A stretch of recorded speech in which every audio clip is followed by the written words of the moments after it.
There it is. Okay, 1 p.m. Welcome. Good afternoon, everyone. I wanted to welcome you to this organizational meeting of the brand new Executive Advisory Council for the OMMA. I am Adria Berry. I'm the Executive Director of the OMMA. Up here with me, I have Ashley Kroll, our Director of Government Affairs, and Cassie French, our Executive Assistant and also organizer of this meeting and point person for these meetings.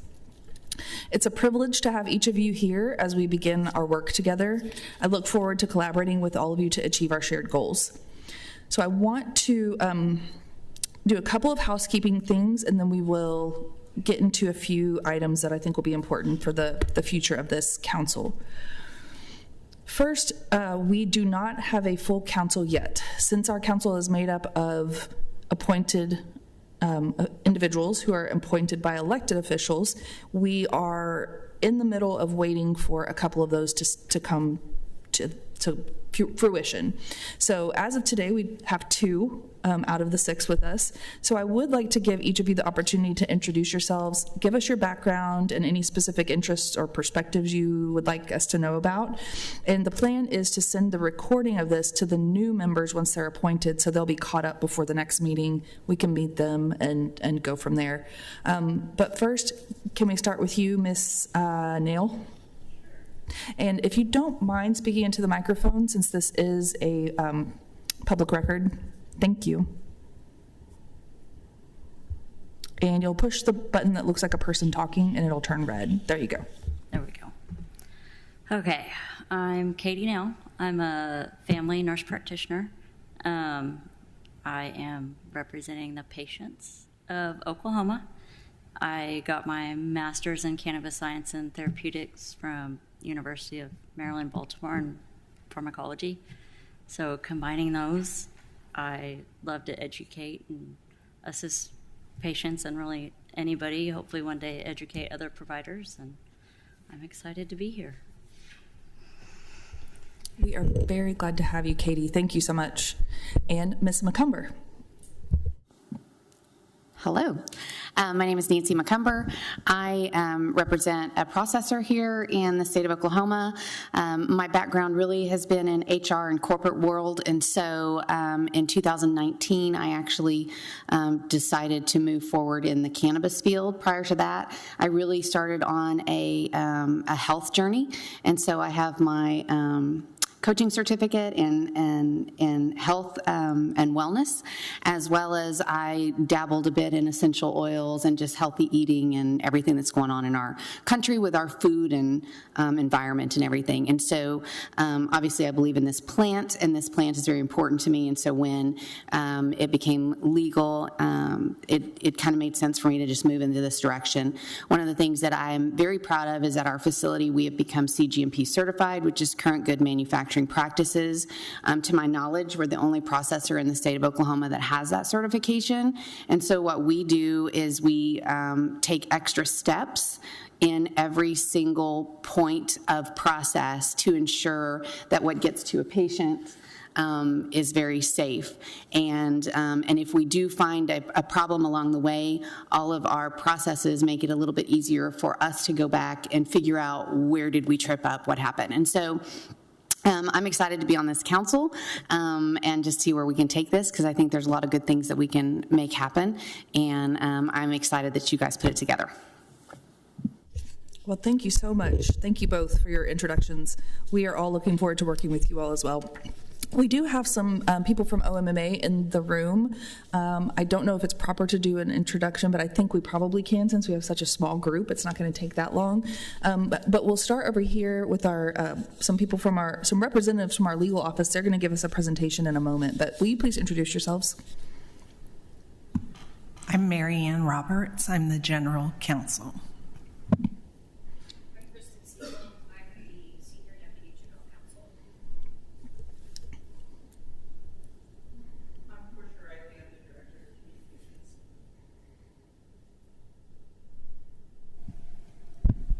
I'm Katie Fever. I'm the Government Affairs Coordinator.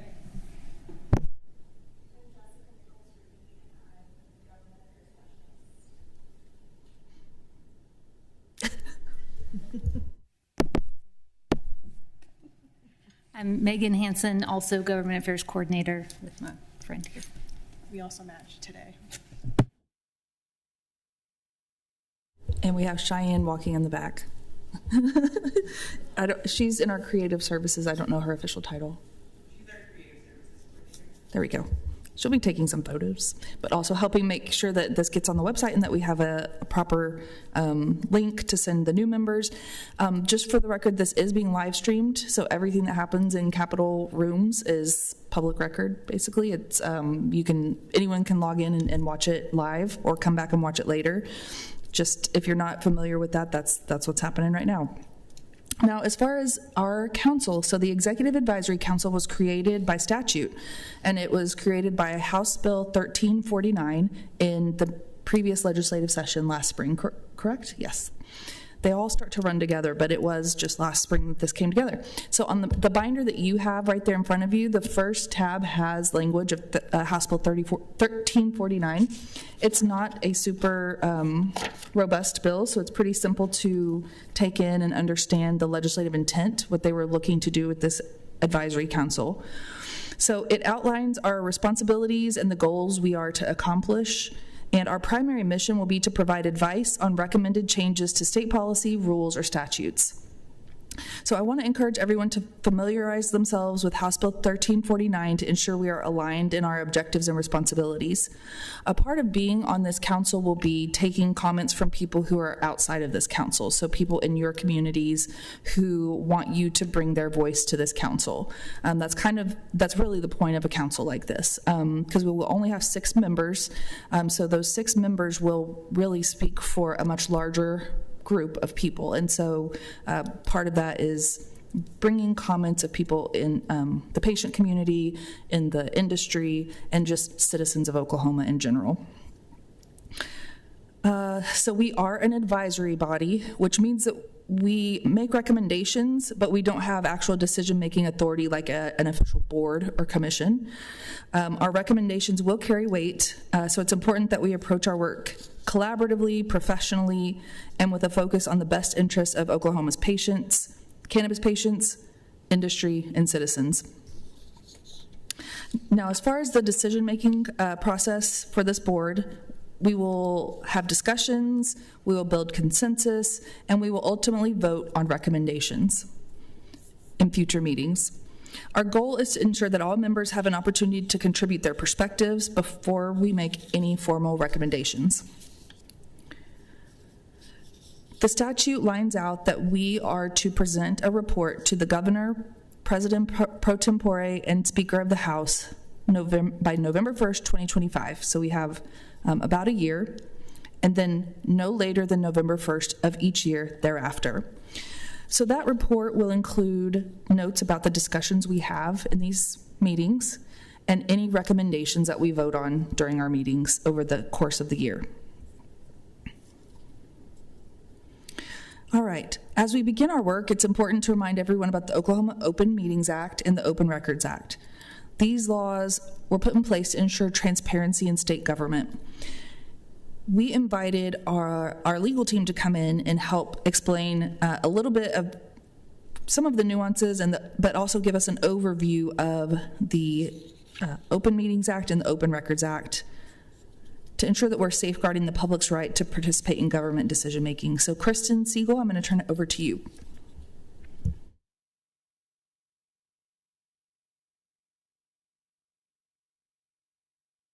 This one. Can you hear me? Perfect. Okay, so to parrot a bit of what Director Berry said, I am here to give you an overview of both the Open Meetings Act and the Open Records Act so we can situate ourselves in the work that you're going to do here and safeguard, as Director Berry said, transparency in government, because that's something that you'll come to find is enshrined in both of those acts, and it's also something that's incredibly important to us as an agency. So just as a general background for the Oklahoma Open Meetings Act, the statutory language enshrines that the public purpose of this act and of the state of Oklahoma is to encourage and facilitate an informed citizenry's understanding of the governmental processes and governmental problems. So it really is to give people an opportunity to see both the good, bad, the ugly, everything about the inside of how the machine works with some limited exceptions. So the statute that created this council, 63 OS 427.29, expressly requires that we conduct these council meetings in compliance with both the Oklahoma Open Meetings Act and the Oklahoma Open Records Act. And as Director Berry said, the purpose of this really is to advise the authority of recommended changes to policy, rules, and statute. So we'll start with when the Oklahoma Open Meetings Act applies. That is expressly when a majority of a public body comes together to conduct public business. So to get into those three, the majority in our statute that creates this council, it's very clear that the quorum for the purposes of votes and actions taken by the council is the majority of the council. And under the Open Meetings Act, a quorum can't be reduced by a vacancy. And so here we proceed with majority of the members on the panel as our quorum. And so majority means, I think what you would think it would mean, that's probably the simplest of those three elements. A public body is many different things. They line out every example in the act, but of interest, municipal governing bodies, boards of county commissioners, boards of public and higher education, and then there's a catch-all that OMMA falls into, and then also this council as well. So all boards, bureaus, commissions, agencies, which OMMA is, a trusteeship, authorities, councils, committees, and public trusts, and then any other committee or subcommittee of a public body. And so the elements of what makes a public body, there are four, and you just have to meet one. It's either supported by public funds, entrusted with spending public funds, the administration of public property, or actual or de facto decision-making authority. And then really, I think the important one to highlight here is the conducting public business piece. And so that piece includes the entire decision-making process. And as Director Berry touched on, the purpose of this is to provide advice and then the report. And so that's one component part of the decision-making process. So presentation of information, some deliberation, and then ultimately there is decision and formal action which the agency undertakes, but that isn't necessarily what this council is tasked with. So I want to get into the types of meetings. There are four expressed under the act, and so we have a regularly scheduled meeting, we have a special meeting, an emergency meeting, and then a continued or reconvened meeting. And I'll primarily focus on regularly scheduled meetings and special meetings because those are kind of the bread and butter of what we plan to do here, and get into the notice requirements and the agenda requirements for those. So a regularly scheduled meeting is defined as a meeting at which the regular business of the public body is conducted. Notice for those is provided to the Secretary of State, and I'll notice that OMMA is providing for this council is going to be noticed through the Secretary of State. That's a separate requirement from the posting of agendas, which I'll get into in a second. But annually, any agency, any council, any board that's required to comply with the Oklahoma Open Meetings Act must submit their list of regularly scheduled meetings, and so we did that on the 15th of this week. And that lines out the time and the place and the participants for those meetings, time, date, and place. And forthcoming meetings, I think, have a later agenda item, so I won't get too far into that. But with a regularly scheduled meeting, the agenda is required to be posted 24 hours prior to the time of the meeting in a place of prominent public view, and that's either at the location of the meeting or at the principal office of the public body. And so ours have been posted in multiple places, so the public has the best opportunity, because as I said, the agency really values transparency. It means a lot to us, I think, when people come and participate, or at least observe what we're doing. And so one thing about regularly scheduled meetings is you can't have new business if it's not something that's already on the agenda. Basically, the standard that we look at is if it was known about or could have reasonably been foreseen prior to the time of posting the notice in the agenda. So really, we need to take seriously when we put the agenda together, the notice that we put out at that point in time. Anything that was foreseen at that point can't be brought in as new business. There may be things that come up, and those action items can be addressed. So then we'll get into special meetings. Today is a special meeting, and a special meeting is just any meeting of a public body other than a regularly scheduled meeting or an emergency meeting. So with a special meeting, notice must be provided 48 hours prior to the meeting. It must include the time, date, and place of the meeting as well. And then the agenda must be posted 24 hours prior to the time of the meeting in the same prominent place of public view at the location of the meeting or the principal office of the public body, and we can also post it on the OMMA website. And so then, I guess less usual would be an emergency meeting, and I think that's clear by just the fact that it's something that's viewed as an emergency. But the statute envisions that an emergency would be a situation involving injury to persons or injury and damage to public or personal property or immediate financial loss, when the time requirements for public notice of a special meeting would make such procedure impractical and increase the likelihood of injury or damage or immediate financial loss. And the notice on that just has to be as much advance notice as is reasonable and possible given the circumstances, and the standard for the agenda is much the same, as much advance notice as is reasonably possible under the circumstances. And then finally, we have the convened or reconvened meetings, and that's a meeting, so if a regularly scheduled meeting goes over, you have the ability to state in that meeting that we're going to continue this over to a reconvened meeting. And there are set standards that have to be met there, but I think the thing that's most important to highlight in that context is only the items that were on that original agenda that weren't addressed can be addressed at that continued or reconvened meeting. Next, we have executive sessions, which are like a mini meeting inside of a meeting. And executive sessions are, they're relatively strict, like you have to meet strict requirements to be able to have an executive session. So it's generally only if there's a specifically permitted purpose as set out in the Open Meetings Act, or some public bodies are given the authority to have executive sessions for particular purposes. So examples of permitted purposes that I think would be interesting to this audience: purchases of real property, confidential communications between the public body and their attorneys concerning a pending investigation, claim, or action, if with the advice of the attorneys the public body has determined that not having an executive session would seriously impair the ability of the public body to process the claim or conduct the pending investigation, litigation, or proceeding. And then another example of a permitted purpose is discussing matters involving a specifically disabled child, discussing any matter where disclosure of information would violate confidentiality requirements of state or federal law. And so those are the kind of things that I think just logically make a lot of sense, the things that wouldn't necessarily be appropriate to have the public view because there's some sort of confidentiality concern there. Now I'm going to get into just bits and pieces of procedure generally. So in terms of the agenda, we're not married to the order that the items are on the agenda. I think generally you intend to follow them in the way that you order them, but you can move the items around if need be. You can skip an agenda item, but as I said earlier, you can't address an item that's not on the agenda if it's not appropriate. Minutes must be written by a designated person, and they serve as the official summary of the meeting. That's something that I think is important to keep in mind, particularly when we get into the open records context, because that's likely the material that's going to be interesting to the public from the meeting, because you're able to read the minutes and that summarizes something, and you don't necessarily have to watch a video.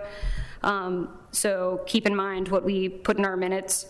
And then we're not required to allow comments from the public. You may come to find that the public is interested in these meetings and want to come and at least observe, but public comments can only be allowed if it's an item that's addressed on the agenda.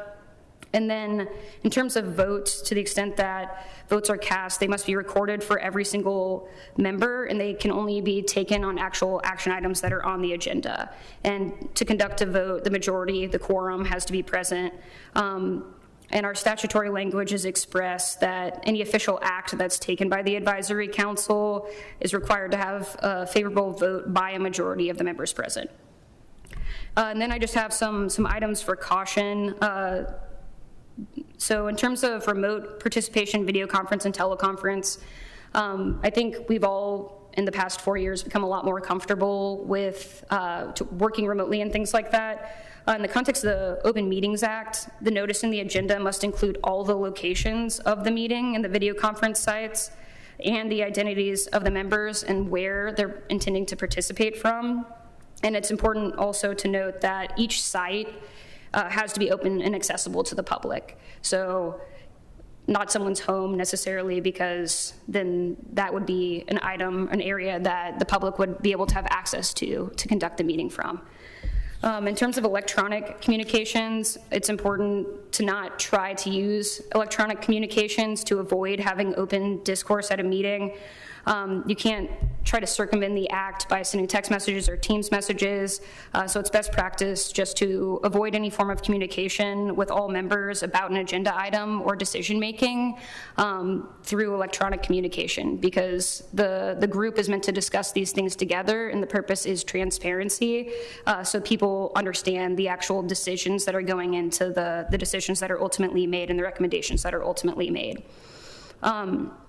And then additionally, to that same end, you want to avoid meetings of a quorum of the members in other situations. They're just generally not recommended. There may not be action items that are discussed, but it undermines the appearance of transparency for the members of the public that are interested in what the group is doing. And then if there's less than a quorum, the group can still meet, as we're doing today, to provide general information, to provide and then receive that information to the members.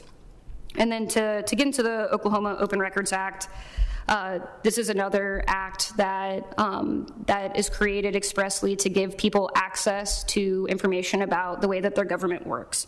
So the statutory language says, it really enshrines more in the Open Records Act than the Open Meetings Act, that all political power is inherent to the people, and that's public policy of the state of Oklahoma, that the people are vested with that inherent right to know and be fully informed about what their government's doing. So the purpose of the act is to enshrine and facilitate the public's right of access and review of government records so they may efficiently and intelligently exercise that inherent political power. At OMMA, we handle a large quantity of open records requests. And as I said at the beginning, the council is required to comply with the Open Records Act. So the purpose really is to provide prompt, reasonable access to records so the people can understand what their government's doing. The act does allow the response time to be proportionate. In Oklahoma, we don't have like a set number of days that a request has to be fulfilled, and that's because what it means to be prompt, what it means to be reasonable depends on the situation, and it depends on the volume, the size, and the scope of the request. At OMMA, most of our open records are either submitted through a form on the website, or people can email our open records email. We have accepted paper forms, we've accepted other written submissions of people who are requesting access to records, and then the relevant parts of OMMA, the departments, collect those records, we review them, and then we produce them if appropriate. But we don't ever create new records to respond to an open records request. The Open Records Act doesn't require any additional record keeping to create a record to fulfill someone's request for information. It's records that we actually maintain. So under the law, there's a presumption that all records are open. This past session, the Open Records Act was amended to move a lot of things that were excluded from the definition of records to a section that deals with exemptions. And so under the Open Records Act, an exemption is any reasonably segregable portion of a record that contains exempt materials, and that those records are expected to be provided with that information redacted. So things that you would commonly understand to be privileged or confidential, those things are counted in the exemption. So attorney-client privilege, attorney work product, driver's license information, private health information, personal financial information, and the records of our executive sessions are explicitly, the records of executive sessions are exempt explicitly.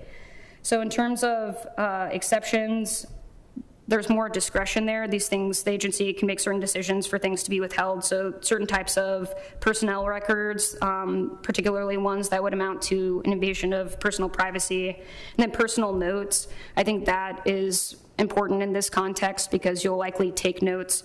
So the pivotal part on personal notes is just that those are the notes made prior to making a recommendation or issuing a report. And as Director Berry said, we'll be issuing a report in this group. So the notes in preparation for that, those are things that may come up as requests, but would be considered exceptions. And then litigation, investigatory files, and then personal communications when people are using their constitutional right to seek redress from their government.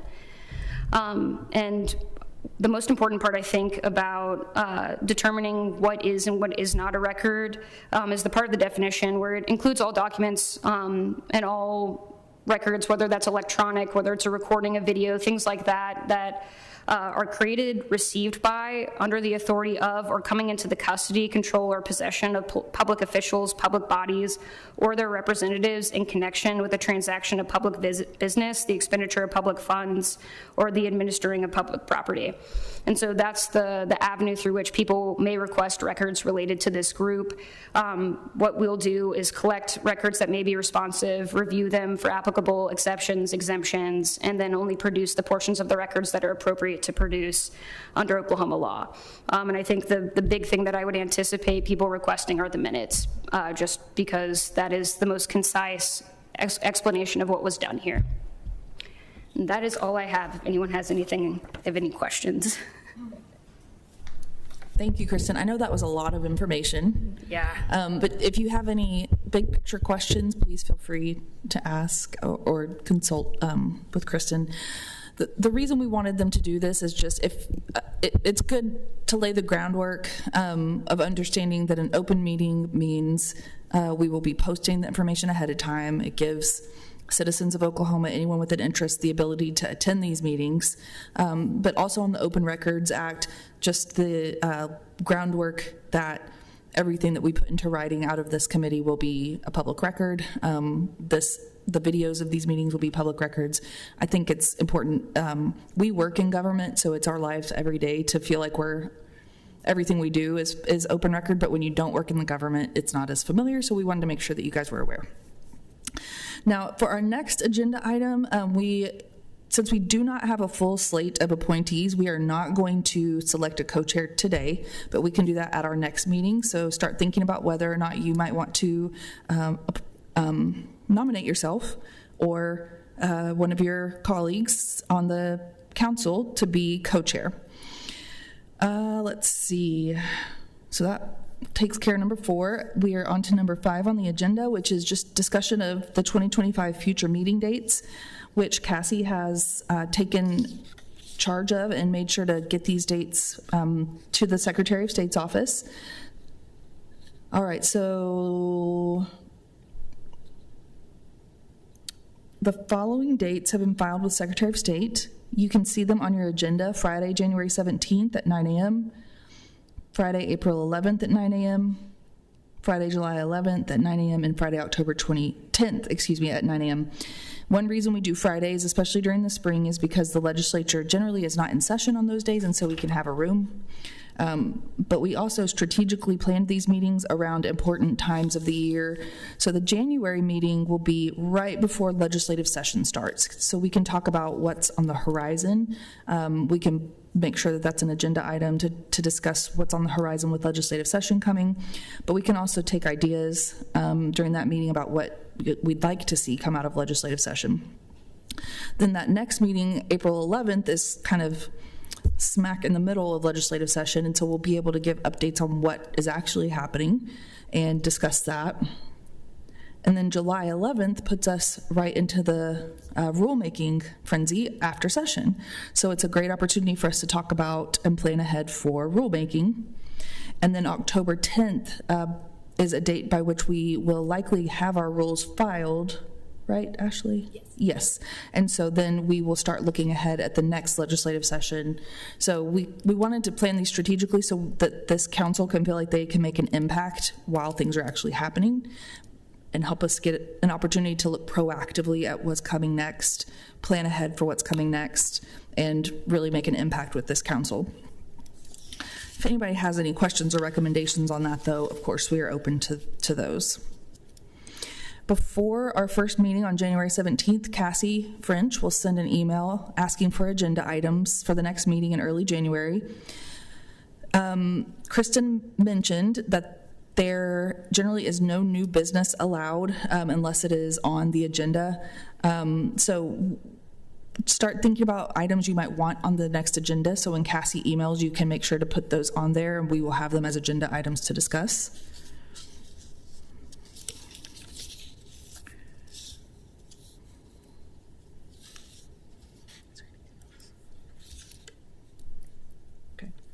So before we conclude today's short organizational meeting, I want to thank you for your time and your commitment and your willingness to serve on this council.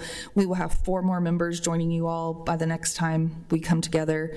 But since we do not have a quorum of our council, I don't believe I have to call for a motion, so I can just adjourn. And I'm going to just adjourn this meeting for today.